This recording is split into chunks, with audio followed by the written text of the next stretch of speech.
ప్రభుత్వం ఈ నిర్ణయం ప్రజల గురించే కాబట్టి మీడియా మిత్రులకు అధికారంలో ఉన్న ఏ సమాచారం కానీ ప్రజల సమస్యలు ఎట్లా పరిష్కరించాలని అపోహలను తొలగించుకోవడానికి ఆయన పాత్రుడు మా ప్రభుత్వం పక్షాన ఇప్పుడే అన్న పవన్ అన్నట్టు పరిపాలనకు సంబంధించి ఆవేశం కూడా ఉండేది మీకు ఏ అవకాశం లేకుండా అందుబాటులో ఉంటారు కాబట్టి ఇక 1953లో విశ్వవిఖ్యాత నడసార్ స్వర్గీయ నందమూరి తారక రామారావు గారు ఆనాడు తెలుగుదేశం పార్టీని స్థాపించినప్పుడు 25 సంవత్సరాల వయసులో రాజకీయాలకు సంబంధించి ఏ నాయకుడైనా ఎమ్మెల్యే అయ్యారు.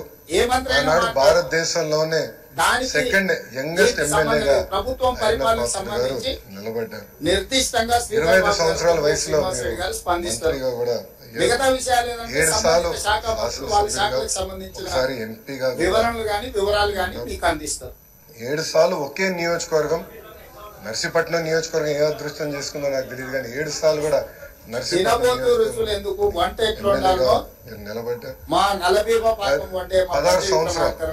తెలుసు. మీరు మంత్రిగా ఒకటే గుర్తు పెట్టుకోండి, రైతులకు ఇచ్చిన మాట ప్రకారం రుణమాఫీ చేసి తీరుతాము. ఫారెస్ట్ దీనికి సంబంధించి మీకు శశభిషలు పంచాయతీరాజ్ గ్రామీణాభివృద్ధి శాఖ మంత్రి స్పష్టంగా మీకు చెప్తున్న పక్కన ఒక అదృష్టం నిధుల సేకరణ తర్వాత పంచాయతీరాజ్ బాధ్యత. ఏమైనా వివరాలు కావాలన్నా వివరణ కావాలన్నా ఆనాడు మీరు ప్రారంభించిన పనులని పూర్తి చేసే అవకాశం ఇచ్చారు. మీ నాయకత్వంలో 25,000 కిలోమీటర్లు సీసీ రోడ్ వేసాం, ప్రహరీ గోడలు కట్టాం, పంచాయతీ భవనాలు కట్టాం, గ్రామాలు కూడా ఆనాడు యుద్ధ ప్రాతిపదికగా తాగునీటి పథకాలు కూడా అంతేకాకుండా నాకు ఎప్పుడు సూచనలు కావాలని మీకు ఫోన్ చేసేవాడిని. ఆనాడు పంచాయతీరాజ్ గ్రామీణాభివృద్ధి శాఖ మంత్రిగా నేను పనులు చేయగలంటే దాని వెనకాల మీరున్నారని ప్రజలందరూ కూడా తెలియజేస్తున్నాను. ఇంతేకాకుండా పెద్దలు గౌరవ ముఖ్యమంత్రి గారు చెప్పినట్లు ఆనాడు ఉత్తరాంధ్ర సుజల సమితి ఇరిగేషన్ కోసం కూడా పెద్ద ఎత్తున పోరాడారు. తెలుగుదేశం పార్టీ విశాఖపట్నంలో మహానాడు ఏర్పాటు చేసుకుంటే ఎట్టి పరిస్థితుల్లో అనౌన్స్ చేయాలి అని పట్టుబట్టారు. ఆనాడు కూడా గౌరవ ముఖ్యమంత్రి గారు కూడా చేశారు. అంతేకాకుండా పార్టీలో కూడా పాలిట్ బ్యూరో ఇప్పుడు గైడెన్స్ ఇస్తాను. ఒకే పార్టీ ఒకే ఎజెండా ప్రజల ఎజెండాగా గత 5 సంవత్సరాలు తెలంగాణ రాష్ట్ర రైతాంగానికి రుణముక్తి కల్పించి 23 కేసులు మీ పైన కూడా వ్యవసాయం దండుగ కాదు, వ్యవసాయం పండుగ. మీ పైన కూడా ప్రభుత్వం ఈ ప్రజాపాలన కేసు పెడతాం కానీ రైతు సంక్షేమం ఆనాడు కావాలని ఇల్లు ఇల్లీగల్ గా ఉందని కోర్టు కూర్చొద్దు అని చెప్పినా కూడా ముందుకు తీసుకెళ్తామని ఉత్సాహంతో అధికారులు సంపూర్ణమైన విశ్వాసం భరోసా కల్పించడానికి ఈ రోజు పైన కూడా దాడి మా మంత్రివర్గం నిర్ణయం తీసుకున్నది.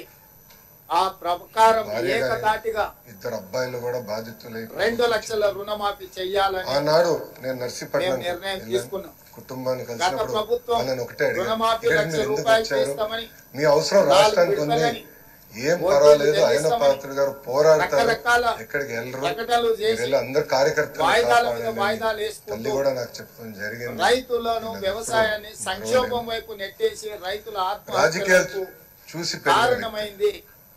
ఒకప్పుడు 10 సంవత్సరాలలో ఏ రోజు కూడా వాళ్ళు ఇచ్చిన మాట ముఖ్యమంత్రి గారు హోరాహోరీగా చర్చ మా ప్రభుత్వం యువకుడుగా ఇచ్చిన మాట ప్రకారం చూసేవాళ్ళు.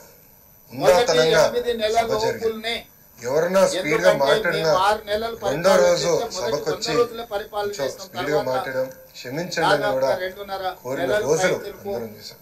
కానీ గత 5 సంవత్సరాలు ప్రజలు కూడా మాటలు చెప్పాలంటే శాసనసభని పరిస్థితి వచ్చింది. మేము ఇచ్చిన మాట ప్రకారం 2 లక్షల రూపాయల వరకు రైతులకు చాలా మంది మొదటిసారి శాసనసభ్యులు ఉన్నారు.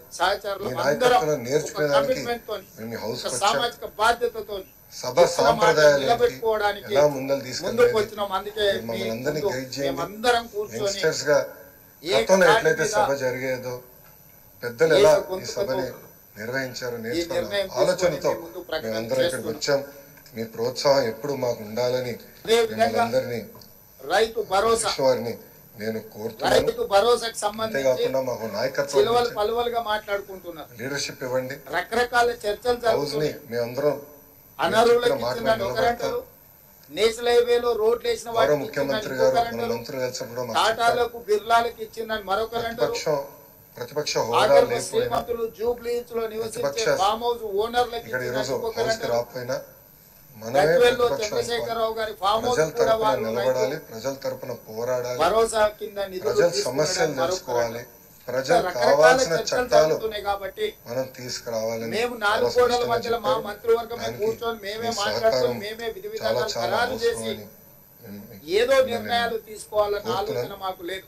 ఆయన పారదర్శకంగా భాగస్వాములు అందరితో చర్చించి అందరి సూచనల మేరకు సలహాల మేరకు రైతు భరోసా పథకాన్ని పారదర్శకంగా వచ్చి మాట్లాడితే కూడా నిస్సహాయులకు సహాయం అందించాలని వారెంట్ కూడా ప్రభుత్వం యొక్క సంక్షేమం సామాన్యులకు చేరవేయాలని